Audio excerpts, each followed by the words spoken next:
Bingo Blitz rules. If your bingo has ads in it, That's not a bingo. if it doesn't have the coolest tournaments, mini games, and the most breathtaking design, Nope, not a bingo. if your bingo moment makes you feel so excited that you just want to burst in joy and scream out loud, bingo! Sorry, so you're playing... Bingo Blitz? Now that's a bingo. Go for a world of excitement with Bingo Blitz, the #1 free bingo game. Download Bingo Blitz and play for free. Now that's a bingo. Hi, I'm Jennifer, a founder of the Go Kid Go network. At Go Kid Go, putting kids first is at the heart of every show that we produce. That's why we're so excited to introduce a brand new show to our network called The Search for the Silver Lining, a fantasy adventure series about a spirited young girl named Isla who time travels to the mythical land of Camelot. Look for The Search for the Silver Lining on Spotify, Apple, or wherever you get your podcasts.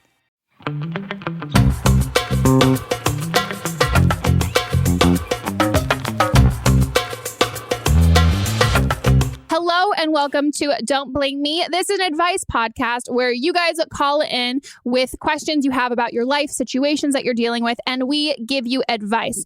We're giving advice on awkward situations, family, sex, trauma, dating, relationships, doing the nasty, anything weird and in between. And remember, we are always giving our advice from our own personal experiences. We are not professionals. We are not experts. We are just your best friends, your hoes, your bitches, your squad, the friends who are probably going to give you the advice that maybe is not what your therapist would say, but is definitely the advice you should hear. We're all about tough love. We're not sugarcoating anything. And we're talking to like we talk to our best friends. And I am your host, Megan Rinks, and I'm joined by my co-host and producer, the fantastic, marvelous, superwoman, Melisa de Monts. Hello. I love that intro. That was dynamite. Fantastic. Wow. Wonderful. I tried. I feel all the same things about you too. Thank you so much. I'm so happy that we're friends. Me? And fucking too. I mean that like from the bottom of my heart. Oh, I would die. Like I don't know what I would do. Like what did I do before you? I don't know. Miserable. What is life? Truly. If anybody like needs a pump up too before you go like box or like work out, like we were talking about this last night, right? Like later at night, I literally was like, I could do 100 push-ups right now. Oh, like no, we did not talk about this. Oh wait, I don't know who you were talking to. Oh, I thought you said the mailman, Yeah, post. I thought you meant the like 100 push-ups. Like you told me that. Oh no. Okay, that's just how I was like livid for you. Like I was like this. Please take it away. So I have a business mailbox because, the government requires you to have a business address, even though, most things are virtual now. So the last time I went was 3 months ago when I had to renew my box. And so, I had to renew it again. Haven't been since because I've been getting all my mail forwarded here at my apartment. So because I don't want to go and be around germs. So yesterday I had to go renew it. I almost forgot that I needed to do it. And I'm walking to the door. They have, the little patches outside, like to stand and wait in case there's too many people in. And I looked inside and I was like, oh, there's not that many people in. But then a man who was also a patron of the mail place, because it's not the post office. I don't want to shit on the post office. We love the post office. Yes, we love the post office. A man that was also a patron of the mail place. He opened the door for me, and he had a mask on the lower part of his face and not over his nose. And even if he had one over his nose, my response to him would have been the same thing. And so he opens the door and I was like, no, go ahead. And he said, no, I'm holding the door for you. And I was like, no, I'm trying to keep 6 feet. Please go ahead. And he said, I don't care about that. And I said, well, I care. Please go ahead. And he gets like all huffy and puffy and then pushes his way outside the door. And he's like, this is why you can't do anything for bitches. I was just trying to hold the door open. It took everything in me not to turn around and clock this dude. Also, he was like 6'5" and huge, like big. But so like, it's not like I could. So, I go in, renew my box, and I come back outside. And I don't think I told you this part, but he was sitting in his car with like 3 other dudes. None of them had masks on. He was just like looking at me when I came out, and I just like glared at him because I'm not going to back down from some dipshit. So I don't know if he was like waiting for me to come out or he was just sitting in the car. But either way, he was trying to intimidate me. And so fuck toxic trash men and fuck this pandemic. Like, why? It's literally bringing out like what is inside of people and to a terrible, terrible way, like to a terrible extent, like absolutely disgusting. Yeah. If you would like to be on an episode of Don't Blame Me, please give us a call and leave us a voicemail at 310-694-0976. And international listeners, you can send us an audio message at meghanpodcast@gmail.com. You have to be 18 or older or with your parents' permission before you leave us a voicemail. Make sure it's nice, clear, and concise, under 3 minutes. And our pro tip is, write it down and then read it. Make sure it's all nice and great. If you're not a Virgo, embody what it would be like to be a Virgo calling into the show. Before we get into our first call, guys, we have an update from a caller on a previous episode, and she is here right now. Hello. Hi. How are you doing? I'm good. And you guys aren't seeing the video, and we already addressed this like with each other, but I just feel like the audience should know that she is sitting in her car. Yes. So it it's is on brand. On brand. We appreciate it, but she's not driving, so we do not have passing car noises. Yep. So thank you. This is how, if you're going to be in your car, this is how you should do it. Also, car gives great acoustics. So yeah, great job. And also don't do it near, remember that one call where there was just like livestock in the background? Oh, like, yeah. I was like, is that a cow? Yeah, That would have don't do literally it. been me if I was at my house right now. So. See, look at you. You're thinking ahead. You're like in the car, but sans livestock. So the original call was in season 6, episode 10. And caller, why don't you tell us a little bit about what the original call was? Okay, yeah. So it was just basically my fiance we got drunk and I asked what he would like me to do, and he said that he would really like it if I could talk about previous sex stories with other partners that I've had. And I'm really shy and like come from a religious house where that's like bad. So I didn't know how to do that, but I wanted to. Okay. So far we've just kind of like he works on the road, so he works long distance. So we kind of just incorporated it into our texting every once in a while.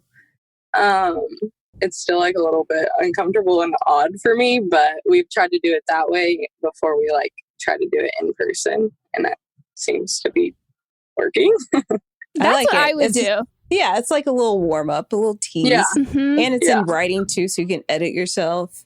Right, and like if you feel awkward, like there are sometimes when you send a sex and like there are times like, you're like really into it. And there are other times you're just like, oh, and like, this is so cringy. And you like get to do that. You like can't make that face in person by being like, okay. I know, I'm like sitting in my bed and I'm like, oh God. Yeah. No, but that's so much better that way. And then like, ease into it, warm up to it. Do you like it at all? Or is it more like, this is for you, homie? I mean, I don't hate it, but I think it's more just like it being uncomfortable. Not really that I'm just not used to it. I think if I can like get more comfortable, I would be into it. But would you be into it if he said like his previous sex experiences like to you? I don't think so. Actually, that's a lie. I wouldn't. Oh, no, 100%. Like, I'd be like, no. Yeah. Like, I think I would actually be into it. Yeah, fucking Aquarius, your chill ass. What's your sign, by the way? Like, I'm an Aquarius, actually. Oh. Okay. Wow. Yeah, no, I could never. I could do it. Like, I could totally be like, yeah, this one one time fucking getting railed by some other dude. But if like at any point he turned around and goes, yeah, so one time I was fucking this other bitch, I'd be like, knife. Did you say what, sir? You fucking said what? Like, I'm pretending you've never had sex with anybody else. Good God.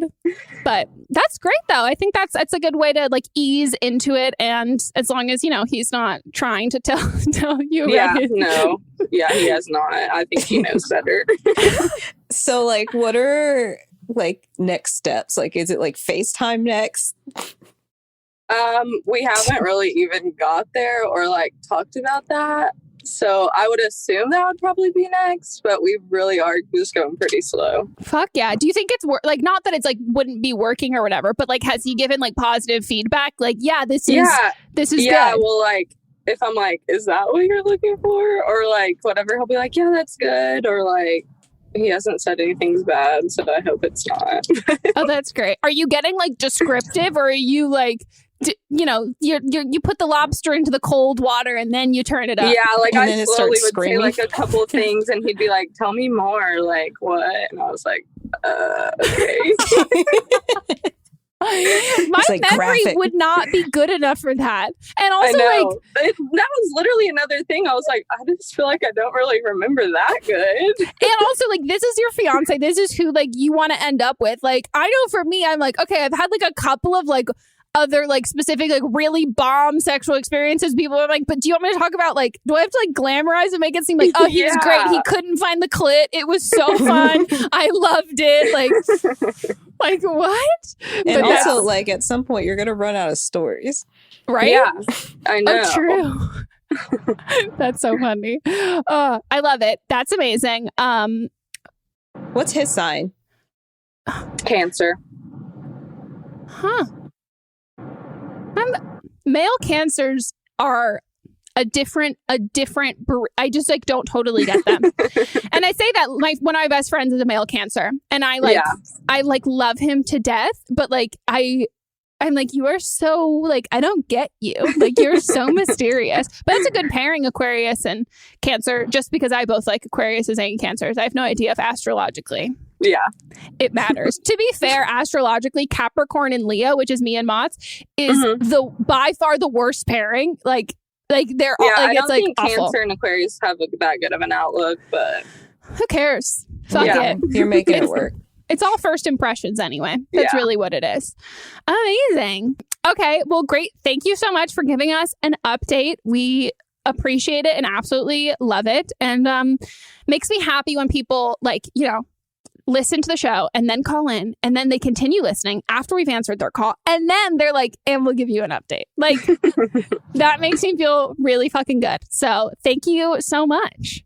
yeah, of course. Thanks for having me. Now we're going to get into the calls. Hi, Megan and Melissa. I thought of you both to ask this question since I know that sometimes you reference astrology. There is this astrology dating app. It's called like Nuit, something like that. But I've been utilizing it because I'm into astrology, and I met this guy. We'll name him Jerry, and we got a 92 in romance. It basically like gives numerical amounts to your synastry connections, like of your entire birth chart. So we got a 92. To me, that means that we are meant to be, right? But he's really, really dragging his feet on things. I'm an Aries. I have Venus in Aries. I'm very impatient. And we like spend a lot of time in messages, but he doesn't want to meet up. Like, he keeps blaming it on, you know, social distancing, which I totally understand, but it's like where we live, our city, we're out of the zone where we're able to like meet up. So I don't really get it. I'm having a hard time like moving on, because normally I'm an Aries. It's like, if it's not like going anywhere, I'm totally done with it. But like our charts are so compatible. So I like low-key feel like he's the one.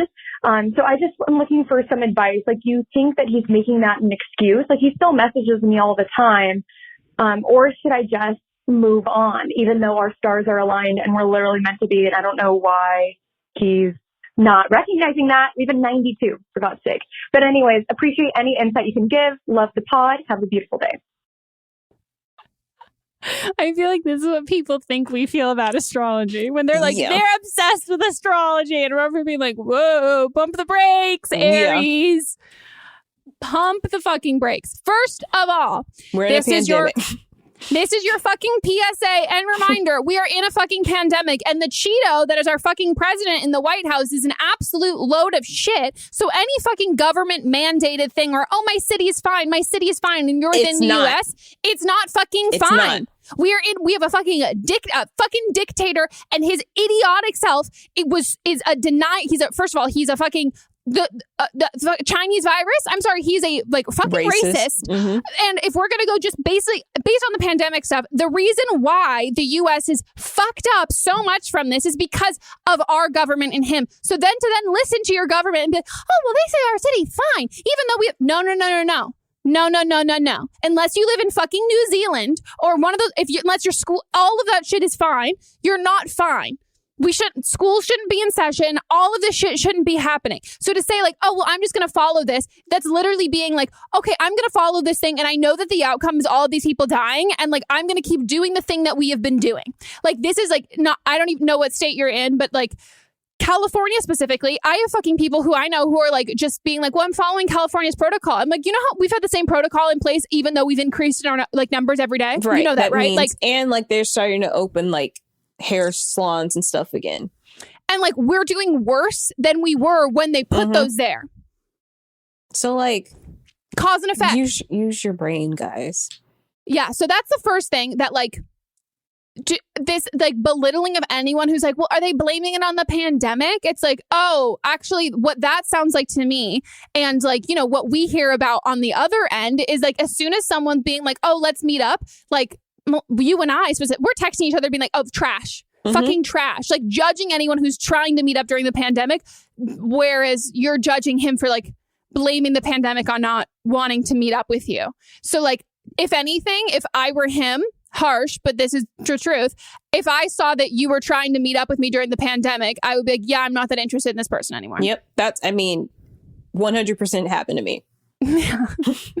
like it was so fast. It was like, hey, look at this. And then it goes, hey, unsend the previous text message. I literally said, now I'm dry. Now I'm explicitly, it was like, yeah, no. And you know that's fucked when someone's that attractive that it can just.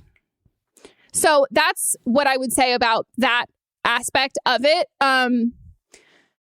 I think astrology's fun and like astrology memes are fun, but like, oh my God. It's not a science. No. And like, fun. Like we talk about it because it's fun for us to talk about, but we don't take it like a exact science. Well, and also like, I don't know any astrologists like who like I follow or whatever, who like their whole like premise of astrology and that they go on is like to better understand yourself and the people in your life and like how to communicate with them better. It's kind of like similar to love languages or something like that, or like attachment theory or things that like it's just to better understand. It's not like how to like pick and choose the people in your life. It's more like how you interact with the people in your life or how those relationships go, and being compatible like on paper. That doesn't. No, it doesn't. No. And I think like maybe you think because he's also on that app that like he would value that even more. But I just think that like Monts and I aren't compatible. Our charts are like literally not compatible like at all. But the whole thing that they've always said from astrologers that I've like been like when they talk about compatibility, it's just like first impression, like instant connection. But it doesn't mean that those people aren't like can't be friends or can't anything like that. Like you can have some differences in your personality and like that might be tied to astrology, but like it's not the cause of it. Like it's just who you are or who you're not. And I mean, even our update that we heard earlier, she was saying that her and her fiance aren't like astrologically compatible, but they're engaged. So you can't go off of that. No, you should take the his pandemic. Disinterest. No, you should take the pandemic as seriously as you take astrology. Yes. I am 92% sure that you're being reckless and not treating this as seriously as you should. 92% sure. And also, why do you have to meet up? Like, why, like, if this person, like, if they're your person, why can't you FaceTime and talk and really get to know them and spend this whole time, like, having, like, a really deep personal connection before you, like, meet up with them when the pandemic is over? Like, yeah. I don't think he's your person if you have to meet up with him, like, immediately now. Agree. And I also don't think you're his person, because I think he is like, no, there's a pandemic. And, like, I actually care about people's lives. And you're like, I care. Like, the fact that he doesn't want to meet up with you, like, is a turn shows on. that he cares about your like, health. I'm wet. Like, I'm wet for a guy who's like, hey, sorry, I can't meet up. Like, it's the pandemic.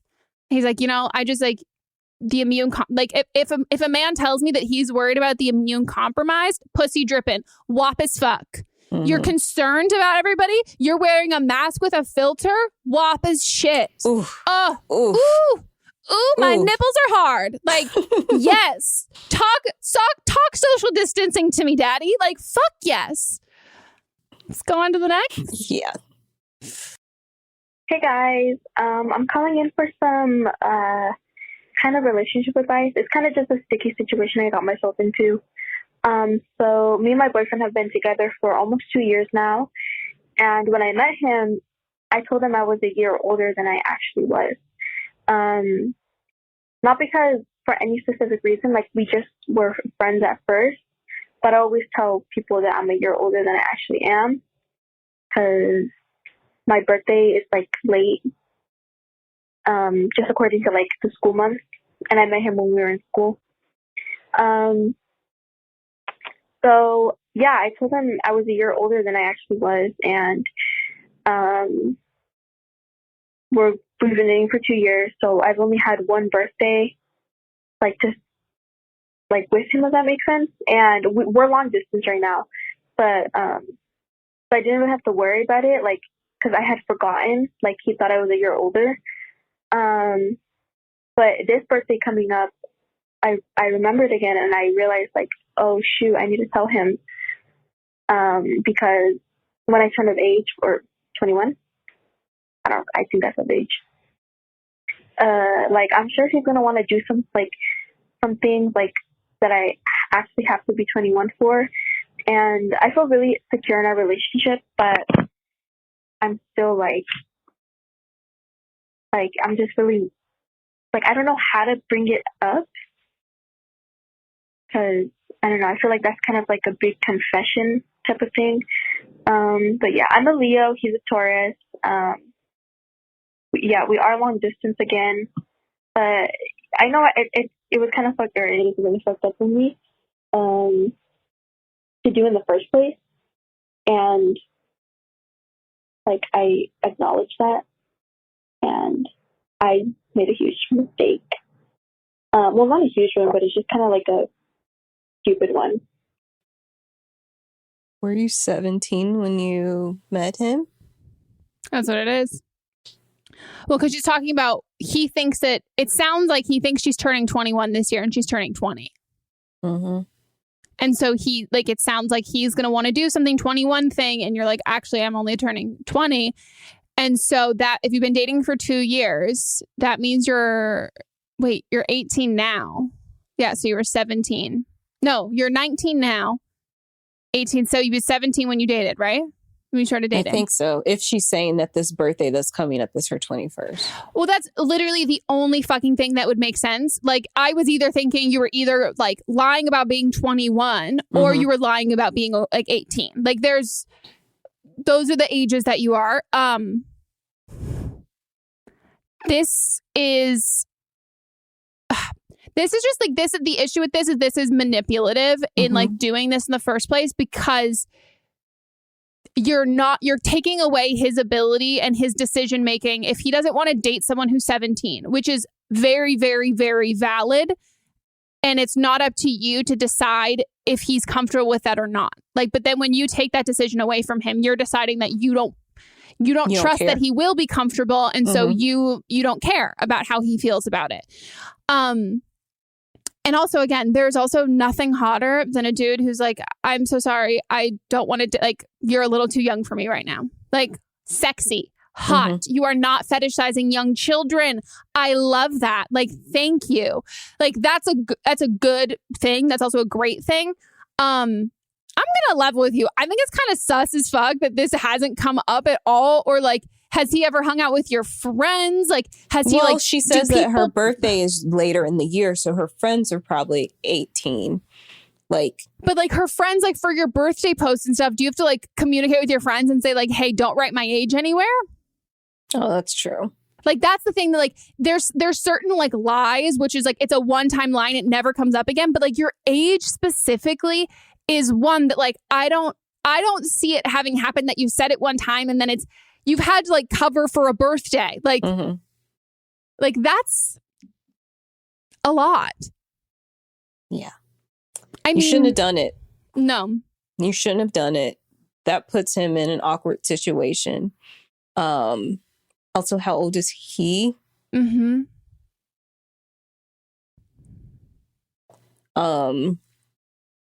Because this might be something. You just have to prepare yourself that this might be something that's unforgivable for him. But you need to tell him. Yeah. Well, because he's going to find out. Yeah. Like, he will find out. And it is something that, like, it's okay. It's allowed to be unforgivable. Like, it's his choice if he wants to, like, forgive you for doing this. And just don't do this kind of shit. Like, just don't. Yeah. Like, and the sooner you tell him, then the easier it's going to be. It's going to be hard. But just be honest with him. Yeah, I mean, if you have a late for school birthday, it's probably around now. Because I'm August, and I always had a late for school birthday. Like, I was always like one of the youngest in my class. So you've got between whenever your birthday is, like, I'm assuming it's in the next couple weeks, next couple months. Like, you have to tell him before. Yeah. Because, like, imagine he fucking sends you like all of the, oh my God. They're long distance. Imagine this. He fucking sends her alcohol. She is to sign for it to be 21. She can't sign for it.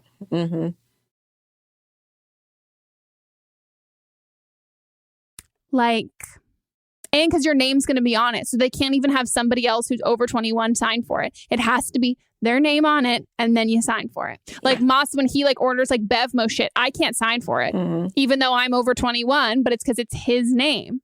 Yep. Because it could be like parents or kids stealing their parents' IDs or whatever and then buying it. And so when they deliver, they have to still check just like they do in the store. Yeah. So let's like role play. Okay. Who do you want to be? Jinx. You be the girl. Okay. Hey, babe. Hey, daddy. Hey, babe. Hey there. I have something that I need to tell you, and I want to start off by saying I really regret doing this. This was a really big mistake, and I really wish I hadn't done this because it was not my place to take away this, the choice from you. But when we first met, you're starting to scare me. I'm so sorry. I also murdered your dog. Okay. When we first met, I lied about my age and I said that I was a year older than I actually am. So I said that I was, for example, 18 when I was actually 17. And I did that because I didn't think you would date me because I was underage, which is a very valid and fair thing to have done. And I shouldn't have taken that away from you. You should be able to agree and consent to everything in our relationship. And by making that decision for you, I took that ability away from you. And I understand if this is something we can't move past. And I really regret everything, but I just needed to come clean. Wow. That is a lot. So this is something like pretty big that you've lied to me about. And I really wish you would have told me earlier. And like, if you've lied about this, what else have you lied about? Some stuff. I definitely, I mean, I had to, create a whole lie to cover up this lie and get other people roped into my lie. So. Okay, well, I'm going to need to take some time to think about this, but what you did wasn't cool. I agree, and you're totally valid and fair in doing that, and I respect whatever decision you end up making. Okay. I need a minute. And scene. That's how this needs to fucking go. Yeah, because you the way that you laid everything out, you as in Meghan took full responsibility for everything that happened and gave the complete truth of everything that was said.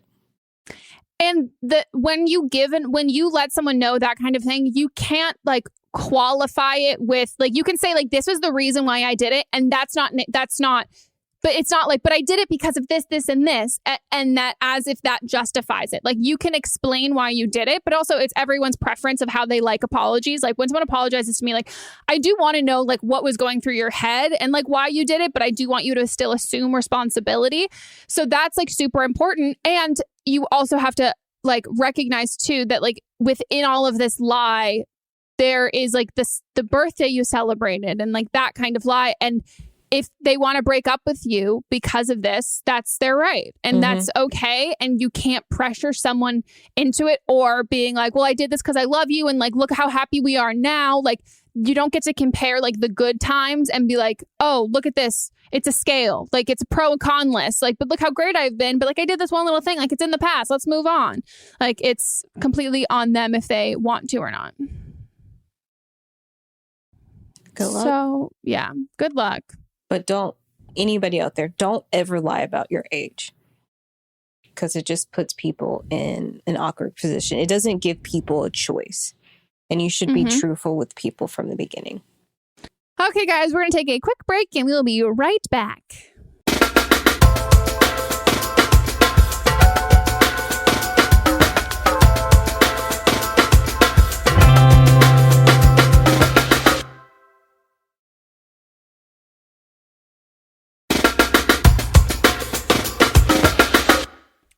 Okay, guys, we are back from our break, and we're going to get into the rest of the calls. Hi, friends. I just wanted to call and say, one, I love your podcast. I listen to it on all my road trips. But I was calling because I have a little bit of a predicament. So I'm gay. I've always identified as gay since I was probably 15 or so. I came out as gay to my super religious family that had kind of a hard time with it. And so it took them a while to accept me. But eventually they came around and it was a thing that made us stronger or whatever. But recently I've been kind of re-questioning my sexuality. I've been kind of curious about boys. Because there is this guy that I met on OkCupid, and he has all the qualities of someone that I would like. He's, a Hufflepuff, which is really important. He's a Libra. He's an ENFJ, I think. I don't know. I know he's an ENF something. I'm an Aries, and I love Libras. I love Libras. They always crush my heart, but I love them. And we get along really, really well. And he wants to have sex. But I'm really, really worried because I've never had sex with a man, and I am just really confused and just concerned because I do have some, trigger warning, I do have some trauma with men. I'm not really a big fan. So I'm worried that we're going to try and I'm going to freak out on him and it's going to be a whole big thing. But I don't know what to do. I'm so confused. I'm worried that if I do like him, I'm going to have to come out to my parents and be hi, parents, remember when I remember when I told you that I was gay? Surprise, there's a man that I like, and it was all for nothing, and they're going to be all emotional, and I'm just really concerned. So if you could help me, that would be great, because I really don't know what to do. Okay, first, I want to point out that you met him on OkCupid. So that means that you would have had men, selected as far as somebody that you wanted to date. And the thing about sexuality is that it's on a spectrum. And so it's on a spectrum. So it could be like you were attracted to women all your life. And then now there's just this one guy is the only guy that you'll ever be attracted to. Or it could be you were attracted to women and now you're attracted to men. Or it could be you're attracted to everybody. Like, sexuality doesn't fit into one box. And you don't have to come out to people again unless you want to. Like, it could be, maybe you're fluid. We don't know. But it's for you. And you don't have to tell anybody unless, like, you're really into this guy. Yeah. And I would also say, like, I think there's, like, a lot of, like, really great readings on, like, trauma and related to, like, the LGBTQIA plus community. And people have posted in, like, our Facebook group, like, some, like, interesting articles of people who've gone through, like, very similar things of, like, questioning their sexuality. And I think, like, I also just want to say that, like, right off the bat, like, coming out to your family and the choice you made to come out to your family, like, is not a waste. Like, that's never going to be a waste. And, like, regardless of, like, where your sexuality goes from here, like, honoring that part of your life. If, like, you aren't if you're attracted, like you said, if you're attracted to, like, this one man, that doesn't negate, like, every other woman you've ever been attracted to, or every other, like, non-binary person you've been attracted to, or anything. Like, it doesn't negate that at all. And I think, like, even if from here, let's say this person is, like, the person you end up with the rest of your life, like, you never date anyone in, like, the LGBTQIA plus community ever again. Like, you're dating, like, a cis straight man. Not sure if that's, like, where he falls, but, like, that, like, let's just say, for example, you're doing that. That doesn't make you any less of whatever you identify as. Like, if you decide that you want to identify as just, like, a part of the community, if you want to identify as, like, whatever you want, or if you don't want to identify as anything, like, your, like, title and your label should be something that feels good to you and, like, feels empowering to you. And that's the reason why you're comfortable with it. It's not for anybody else at all. Like, it's just for you. And if there isn't one that, like, fits you or feels good to you, then, like, be done with that, like, a label. And if one felt good for a while, but, like, doesn't sit right now, like, okay, like, it's your life and it's your choices for whatever you want to do. And I think, like, honoring the fact that, like, that's such a huge thing to, like, come out to, like, incredibly religious parents and, like, have this be, like, a process of getting there. And that's never going to be a waste, regardless of, like, whoever you end up with, like, what they identify as. So, I think if we're going to talk about, like, first of all, if he wants to have sex, we're in a pandemic. Right. So I mean, don't. You can have sex, but no mouse. Yeah. And, like, you can't, like, come anywhere. So, like, or if it's in, like, a condom, it's fine. Yeah. But then you guess need, like, you can't breathe on each other either. Yeah. And, like, you need, like, you have quarantine, and you have to wear masks, put a whole particle, like, partition between both of you.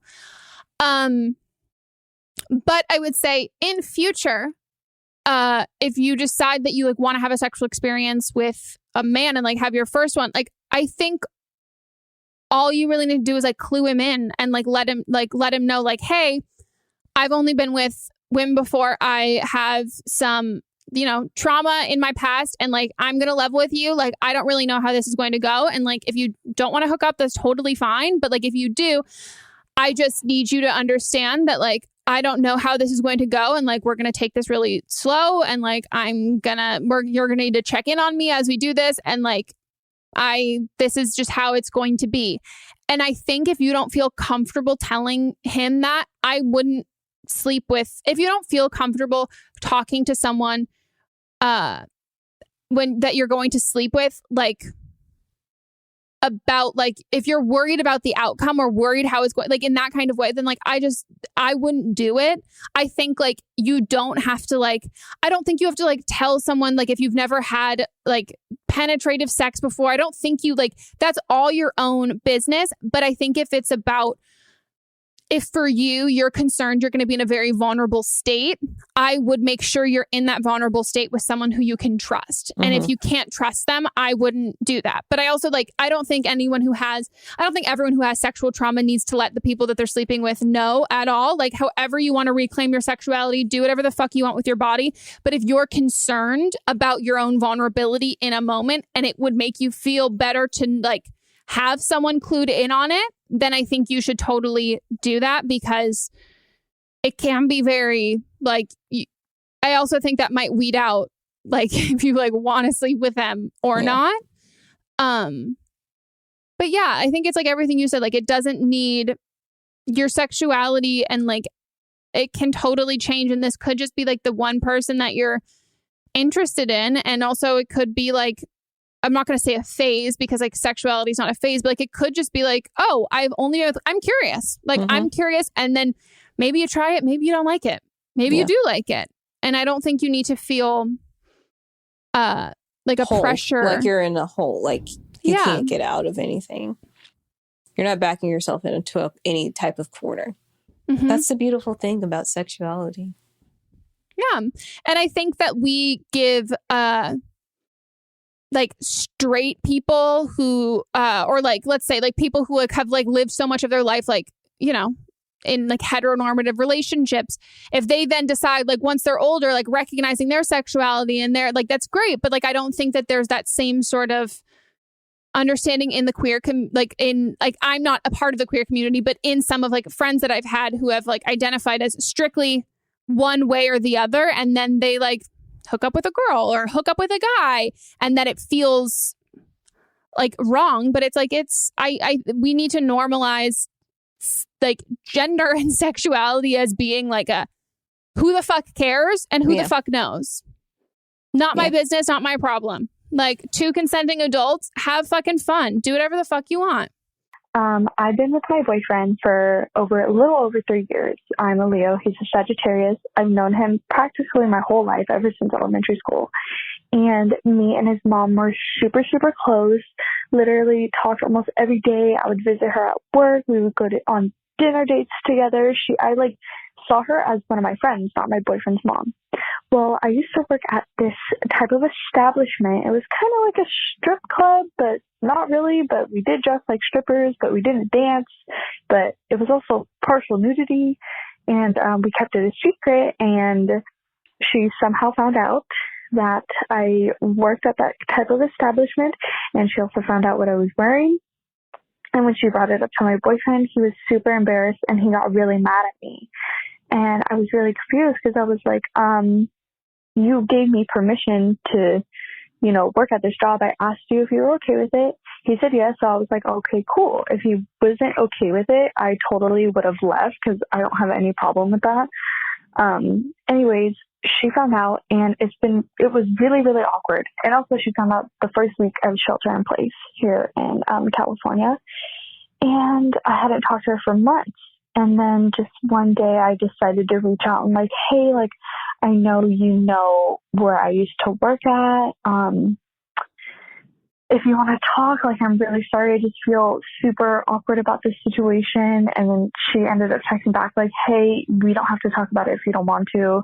But I responded, but I feel like I need to, because I'm dating your son. It was really awkward. And she was like, okay, like, we'll talk about it soon. Like, see you soon.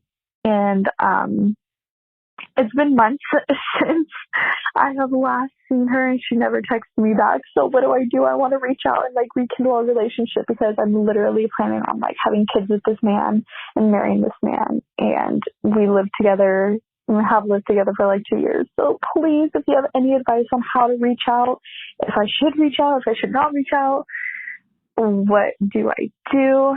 Thanks, guys. I love the podcast. Bye. I don't know if you phrased it if you just misphrased something, but did you actually ask permission from your boyfriend, or did you just ask his comfortability level with you taking this job? Two very different things. Yeah.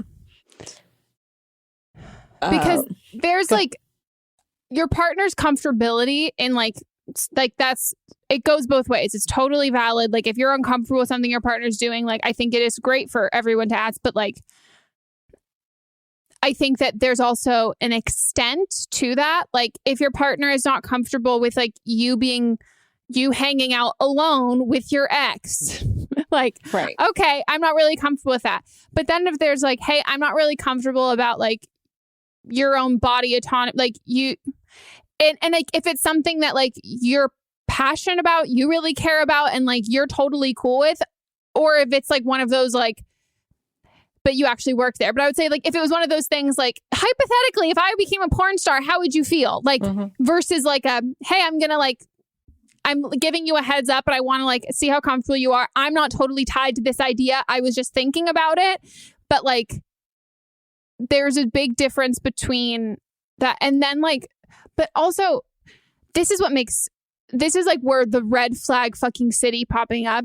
You Freudian slipping, saying you asked your boyfriend his permission and he gave his permission, and then his mom found out and then he got mad at you. Right. Like what the like he was well aware of it. So he's just mad because his mom found out? Because that's messed up. Well, because then that's the kind of thing of like, oh, like you're not a stripper, but like this is like a very popular thing of like, oh, I'm fine with you're a stripper and I think it's hot if you're a stripper, but like nobody else can find out. Like, so you want to reap all the benefits of dating someone where you think it's like this hot illicit thing that you get to date a sex worker, but like nobody else can know because you actually don't value sex workers. Like that's incel shit. Yeah. So I think you need to clear things up with him first and talk before you even worry about his mom, because he doesn't respect you and he cares more about what his mom thinks about your profession, even though he was well aware of it. And that is not cool at all. And I'm sure him being mad at you is part of the reason why she's not talking to you. Oh yeah, because they're on a team now. Yep. It's like them against you. And like, who knows if he even ever told you? I doubt he even told his mom like, oh, I knew. Yeah. Like, or I was okay with it, or I was comfortable with it. Like, and it's just such a fucking, like, I get that you really like this woman and like you've always really liked her, but like she likes you conditionally. And like she's always going to choose her son. Always. And anybody who like likes I understand like being respectful around people who are older in like a certain, but like also truthfully, like I didn't grow up with grandparents. Like I swear in front of people, like I'm not going to be like super rude, but if I like get to know, like I swear in front of Monts' parents, like I'm in front of my parents. Yeah, and they make jokes about it. Like they're like, oh, Melissa with her mouth, me and my middle sister, Megan. Like they talk about us and our bad mouths, and then our other sister, Melanie, she pretends to be the good one, but then like says things and she's like, I didn't say that. I don't know what you're talking about.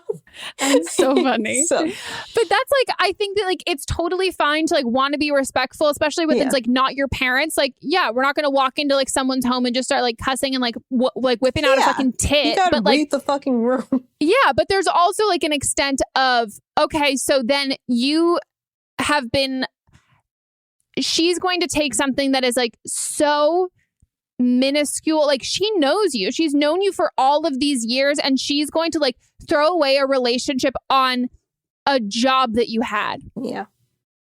Like that's so sexist as like, and like sex shamey and like slut shamey as fuck, because it's like, she's not even going off of like, oh, first impression, my son's dating a girl who like works at a bar where they dress like strippers. It's like, no, this girl that I've known and who I've loved for the last 3 years, this is her job. And now this changes the way that I see her as a person. Like do not go begging for forgiveness from her. Like, do not do any of that stuff. Like, fucking stand your ground. Be a fucking, like, empowered feminist. Like, this was my choice. And I was above and beyond. And, like, your son was comfortable with it and fine with it. And, like, it's my body, my choice. And if you decide to not like me then fuck off. Like, yeah. And also, like, the idea, like, oh, well, I want to have a good relationship with her because, like, I want, like, she'll be, like, grandmother and all of that stuff. Do you want her being, and I'm not saying, like, you can have people who are in your family or marry into a family that you don't necessarily, like, you're not best friends. You don't agree with everything, but you need to be standing strong in your convictions with your husband. Is convictions the right word, or is that a religious word? Yeah. No, but, like, right. in your choices with you and whoever your partner ends up being, that how you raise your kids is not going to be fitting into the mold of what somebody else wants. And so also, he is not on your side right now. So, like, is that somebody that you really see yourself being with, somebody that chose his mom's emotions over your own? Conditional. It's all fucking conditional love, and that's not love at all. Like, if it becomes like, if you fit the mold or you do what I think you're going to do, and if you do something that seems out of character for the character I've created for you, then I am not here for that. That's conditional love. That's you are playing a part and you are playing a role. And if you do not play it to their expectations, no, it's... Yeah, you need to have a long sit down conversation with your boyfriend. And I would also do some reflecting about your own internalized misogyny and slut shaming stuff, which, like, I think as, like, women, we have to, like, we all go through. Like, I think back to some of the fucking shit that I said in high school. Like, we used to call people sluts all the time, and I'm like, I still call people sluts, but, like, in a way of endearing, like, endearing, empowering. It's reclaiming. And, yes. But, like, there's so much stuff of, like, or even, like, something I've, like, a TikTok hole that I've, like, gotten into recently is like I forget what they call it, but, like, there's just, like, the not like other girls sort of a thing. And, like, the internalized misogyny of, like, oh, it's not cool to like Taylor Swift. It's not cool to like pumpkin spice lattes. Like, basic bitches. Like, don't be like this. Like, don't like things that are mainstream and cool. Like, don't be this, like, kind of girl. Like, don't wear makeup. Like, ew. Like, I'm not like that. Like, that's internalized misogyny. And, like, you can be, like, a bro girl. Like, you can be, like, any of that kind of stuff that, like, and like what you like, but as soon as you are liking something to spite what is popular or to spite, like, what other women like, that's internalized misogyny. Right. I hate this for you. So I was friends with this girl who I know through, I don't want to give too much detail, but I basically know this girl, and I've been friends with her for a while, and we got really close, like the kind of close where, like, you share really personal information, that sort of thing. Well, I started getting more information from like who she is and, like, what types of stuff she follows through one of her social media accounts. And turns out she's basically a closeted Trump supporter. Did not know that about her. I am the literal polar opposite. I hate him with, like, every fiber of my being, and he completely offends me. So I guess I'm asking for advice on how to handle the fact that, due to how I know this person, I can't avoid them. But also, like, this is, like, the second person that I've gotten close to, who I've, liked as, like, like a person in my life, and gotten along well with. And they've ended up being a Trump supporter.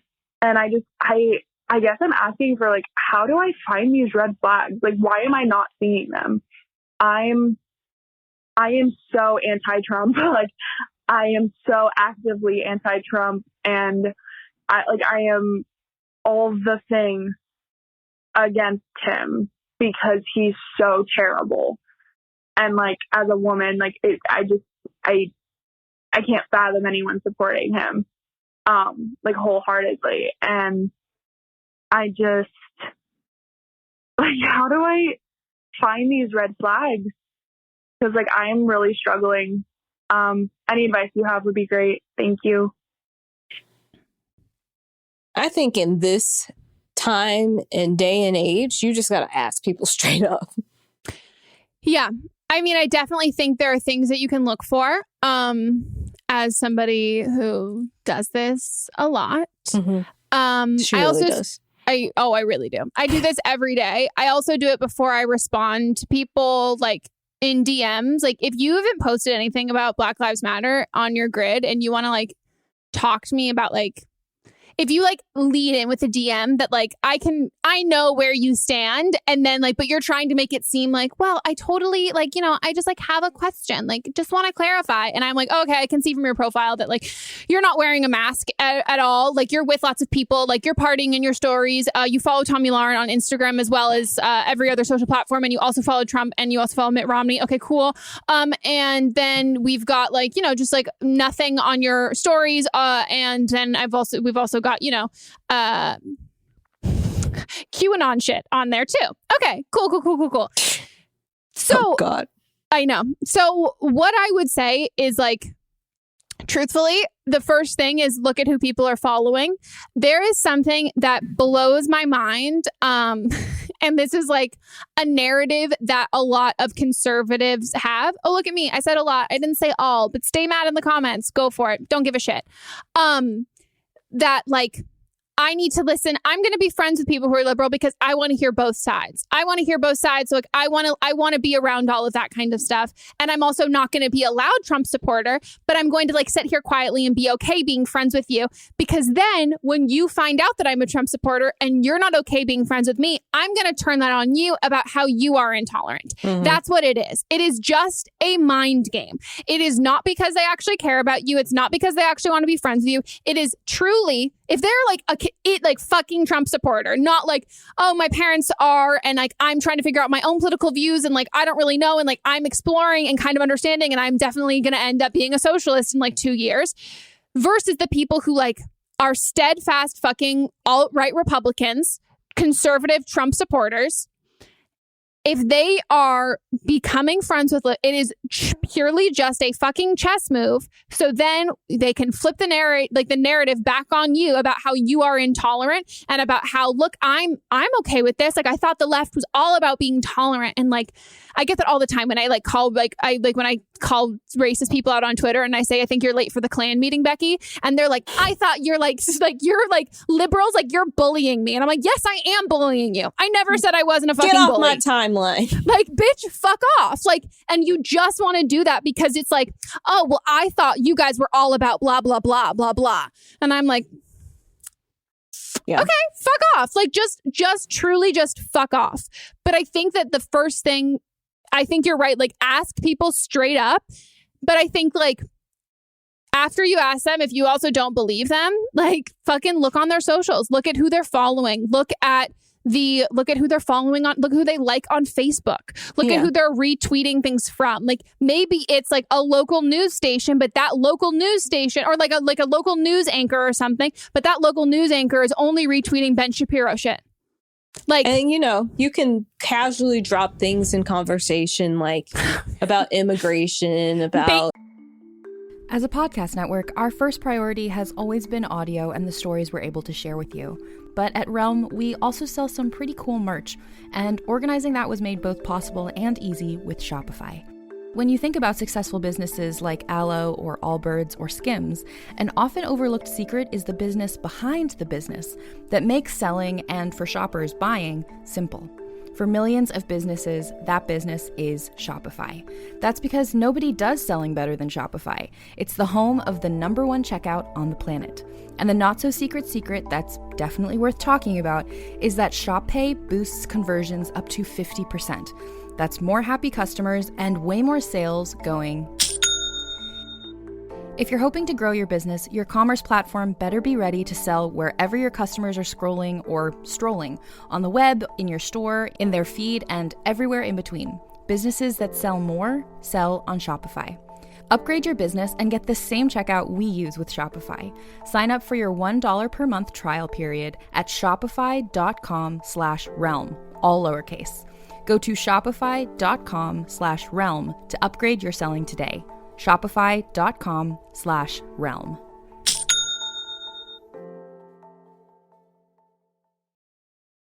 Them. About climate change. I think climate change is probably the easiest one to drop in. Yeah. You're like, Planned it's so hot. Parenthood. Yeah. Yeah. Rights of women. Like, there's just like subtle things that you can drop in. The police. Oh, yeah. If you say ACAB, fucking, you will be immediately, it's like, but my uncle. And you're like, okay, fuck you and your fucking uncle. I don't give a shit. Like, I truly don't. Yeah. And there is, like, this is something that is important to you, which is great. It should be important to, like, everybody. I think that instead of being like, I'm so vocal about this, like, and continue to be as vocal as you are, but assume that not everybody is that. Like, unless you are actively, outwardly, all the time, like, screaming from the top of the fucking rooftops, fuck Trump, like, fuck racism, like, fuck sexism, like, fuck homophobia, fuck all of that shit. If you are quietly any of those things, you're not doing enough. And, like, the people that you should seek out to be friends with should be doing the same level that you are doing. Like, it should be that same level of, like, loudness at, like, calling out all of that bullshit. And if someone's not posting about that, it's because they don't, or not posting about it. If someone's not posting about it, someone's not talking about it, it's not something that, like, they're contributing to the conversation. It's because they don't believe in that. And they either don't believe in it because they're like, oh, well, no, I'm, like, liberal and stuff, but, like, I just, like, don't like talking about politics. It makes me uncomfortable. Like, I have this and this and this. I have, like, I have a cop uncle. So, like, but the sort of things. Then no, like, surround yourself with people who share your same beliefs and your same values to the same extent that you do. And it sucks because we want to assume that everybody thinks that way, but they don't. And, like, unless they're loudly doing that, then they don't. Like, no one feels that way quietly unless they, like, live in the middle of nowhere and they're by themselves and they don't have internet or Twitter. Like, you have those conversations in person with people. Like, you go to, you protest, like, you talk about that stuff. You don't have to just be posting it online. Okay. All right. Are you ready for Don't Blame Them? I am ready. We have someone that is calling to share how to talk dirty about your past sex capades with your current boyfriend. Hi, ladies. So I am calling about the last episode where the girl had her boyfriend asking to tell us about, like, previous sex partners and stuff. So my boyfriend actually likes the same thing, and I used to be really uncomfortable with it too. But how I figured out that, like, it was more comfortable for me is, like, I would kind of, like, do it, like, while we were having sex, and, like, let's say, like, she was hitting it from the back. I'd be like, oh my gosh, like, I love when Josh did it like that and he fucked me, like, so hard. You know what I mean? Like, kind of bring it up like that and kind of, like, make him excited. Or just kind of be like, oh, like, so-and-so did it like this and it felt so good. Like, not exactly like, oh, one day, like, on a Wednesday, so-and-so did it like this. So that just kind of, like, made it easier for me. And then, you know, you kind of get more comfortable with it after doing it so many times. So I think it's so great that, like, we're all into totally different things, like, sexually and all that stuff. And I think it's just, like, so wildly fascinating and awesome. And, like, it's just, like, we're all so unique. Truly, if Monts was inside of me and mentioned a girl that he fucked, so-and-so did, R.I.P. See, and I don't Sorry think I'd to have this a problem man. with it. I've never done it. And I think it would just add to the excitement of it because I'm like, yeah, you were with her, but, like, you're in me right now. But I want to hear, like, I think I would like to hear about it. In theory, total I would sense like to me. hear about it. But I don't know if in actual practice if I would. See, like, for if me, she was, like, some hot bitch and I was like, okay, tell me about that. And then, like, but I've got you now. Yeah. See, and that makes total sense to me. Like, I get why it could be a complete turn on. Totally. Like, I fully understand like what is hot about it. I just like also, I know I would not enjoy it. But that's also like, there's other things that, like other people are like, ugh. And I'm like, oh, okay. Like, you don't want to be called a slut for sure. Like, I get how that could be very degrading. I don't think I would like to be called a slut. But, exactly. Yeah. But you're like, I could see how someone would like it. Not my cup of tea. And that's the great part about sexuality and like sex and all of that stuff. Like, we can all be into whatever we're into. And the more that we talk about that shit and the more that people like, we can normalize it. And also like, it makes it safer for everybody because like, there's no shame in like what you're interested in.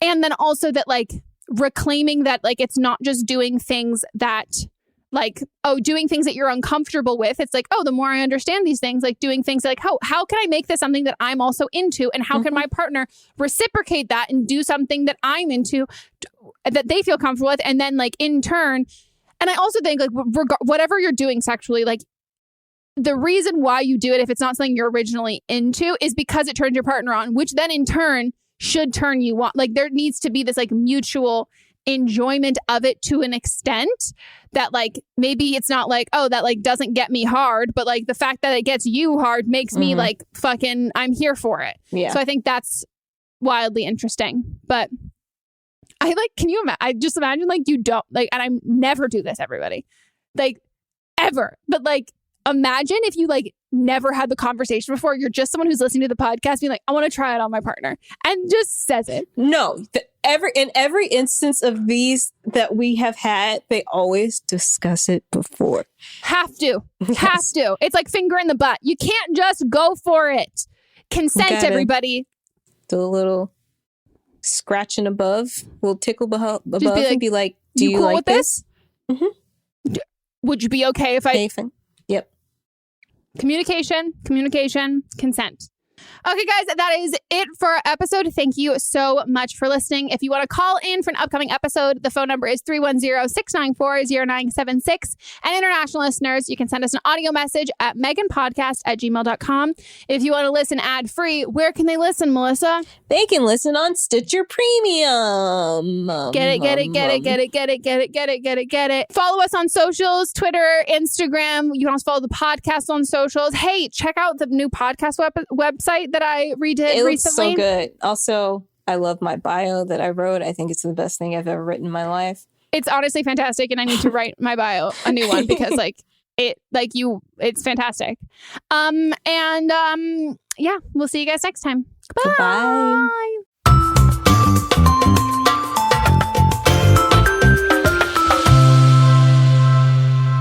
Don't Blame Me is a production by me, executive produced by Melissa D. Monts, edited by Katrina Henning, and music by Ryan Hunter and Giacomo Picasso.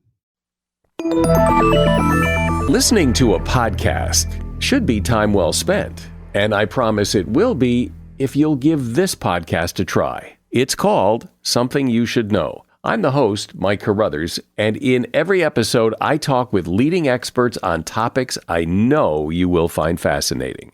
From why people can't keep secrets, what your favorite music says about you, why your pet acts in strange ways, and so much more. Something You Should Know is designed to give you information you can use in your life and give you great intel that you can share with others. I'm told it's a binge-worthy podcast, and with over 1,000 episodes, there's a lot to binge on.